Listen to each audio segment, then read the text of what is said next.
Hello mga ka-builders, magandang hapon. Nandito naman tayo at ako'y magbabahagi po sa inyo ng aking proyekto dito sa San Jose del Monte, Bulacan. Ito po ay 101 square meter Nubista Subdivision, San Jose del Monte, Bulacan. Tara at panoorin po ninyo.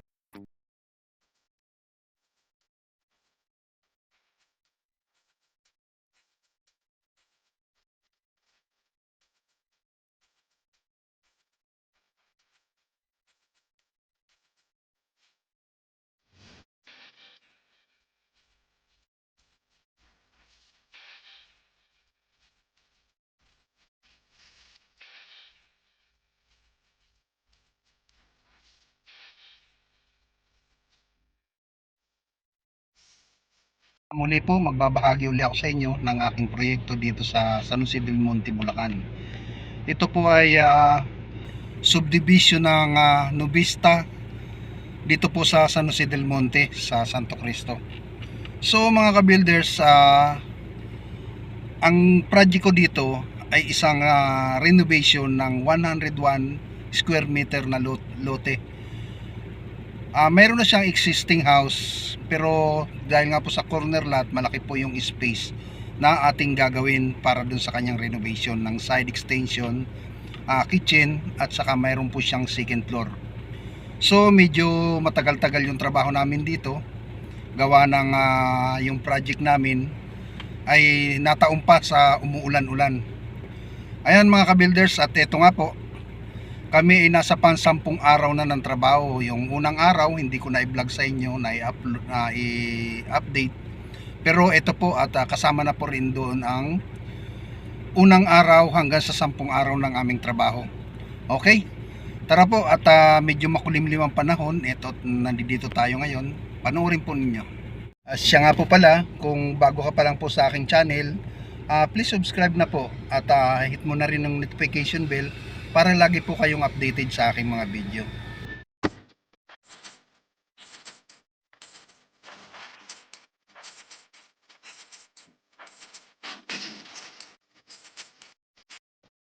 Ayan mga ka-builders, ito po yung sinasabi kong kabuuan ng 101 square meter ng lote, at may kasama na po siyang existing house.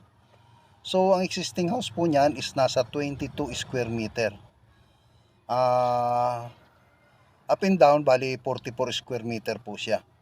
So yung lote pong natitira, yun po ang gagawin natin na extension at gagawing renovation. So dito po magkakaroon po talaga ng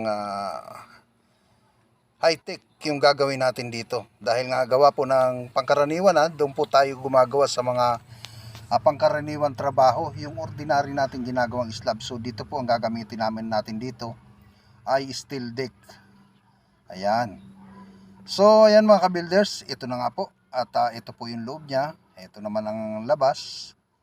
Dito sa labas magkakaroon po siya ng extension ng may bubong, dahil gusto niya may tambayan. Ayan po. At kami nasa pansampung araw na. So ngayon mga ka-builders, ito, at ipapasilip ko na po sa inyo yung 10 araw naming trabaho dito sa Nubista. Okay. Ayan, ito po yung trabaho namin pansampung araw. So ito po, nakikita po ninyo na to. Ito po ay kwarto, at ito yung hallway papunta sa kusina. Okay. Ayan mga ka-builders, yan po ang kwarto. Ayan, isang kwarto na may 12 square meter ang kabuuan. At ito naman po yung kanyang kusina, yung dirty kitchen po. Isang mahaba po na lababo ang gagawin natin dyan, sagad. Para po nasa ganun, isang diretsuhan lang. At doon sa side na yun, magkakaroon tayo ng cabinet po. Patayo. Yan.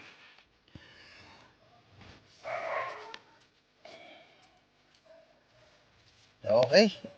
So kung nakikita po ninyo, yan po ang CR. Diyan po is lalagyan po natin ng pinto dito sa side na to. Dahil po yung pinto dito sa loob, dito, ilalabas po natin yan, sasaraduhan po natin yan, dahil magkakaroon po dito ng TV rack. Yan. TV rack pang ilalagay natin. So, itong CR, itong pinto na to, doon po natin sa kabila ilalagay. Yun. So, nagkakaroon po ng pagbabago lahat ng design. Lalo na ito po, didemolish po natin itong part na to. Dahil po para maging maluwag po yung dining area niya. Ayun. So, mga ka-builders, ayan na nga po. At kung nakikita po ninyo, so, akyat po tayo sa taas. Ayan, eto. So, kung nakikita po ninyo, yung hagdan po na to is nandito sa gitna. So, ang gagawin po dito, dahil gusto ng may-ari, i-straight na po yan, yung hagdan na yan. Straight po siya. Tatanggalin na po yung pail na type niyan at gagawin na po straight yan. Dahil dito po sa pinanggagalingan nitong pagtinanggal nito, lalagyan po siya ng barkaan ng TV rack. Ayun. So, ayan mga ka-builders, para maging maluwag po yung sala niya. Ngayon po, akyatin po natin yung bandang itaas ng kanyang bahay. So, tara, akyat po tayo. So, dito po sa taas na to, palibasa po, ganyan ang design. Ayan, pag-akyat po nito, natin dito, doon po sa may bintana na yon ay gagawan po natin ng pinto para doon sa isang kwarto, doon sa labas, yung side extension niya. So, ito po, dito, isang kwarto na lang po ito. Magkakaroon po ng partition dito at lalagyan po ng isang pinto. Ayan, isang kwarto po yan. Yan, yung part na to. So, ayan, at yung bintana po na yon, yun ang magiging kwarto po. Pinto ng kwarto para po dito sa gagawing kwarto dito sa side extension niya. Kasi nga po, slab na po yan. So, ang gusto ng may-ari, magkaroon dyan ng isa pang kwarto. So, napakalaki po talaga ng space. Ayan. At ngayon po ay pahinga muna kami. So, pa-deliver muna tayo ng mga materialis dahil talagang malaki po ang budget. Ibig kong sabihin, malaki po yung project na to. Siguro yung 2 buwan namin dito, baka kulangin pa.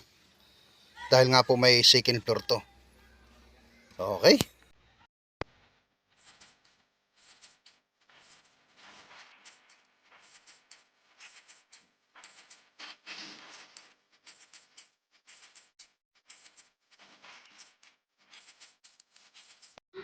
Yes guys, yan po yung second floor yan. So idudugtong po natin yan doon sa bakabahayan. Isang buong trusses po yan. So hanggang dito po sa likod, may extension po siya, gagawing laundry area. Ayan. Kung makikita po ninyo, ayan. Dito po sa Block 69, Lot 1 ng Nuvista. Ito po yung aming gawa na ngayon. At nagbabakod na po kami. Tapos dito na po hinahanda na po namin yung beam para po sa slab ng second floor. So ito po actually talaga ang usapan namin dito is slab lang. Pero gawa nga ng yung gusto ng may-ari ay bago sila umalis, gusto nila palagyan ng second floor. So ngayon dito muna kami. 10 araw po ng aming gawa. Ito na at ginagawa namin yung paglalagay po ng beam, ng bakal para sa beam. Ayan, ito na po siya. Ito. So ito po yung pinaka side nya. Tapos doon po sa taas, naka-provision po yan for second floor. So actually po talaga wala pong second floor yan. Pero sabi nga ng may-ari, kung may magagawa rin lang paraan, gawin ng second floor para na sa ganun po ay wala na masyado silang iniintindi. Ayan. Okay. So ayan mga ka-builders.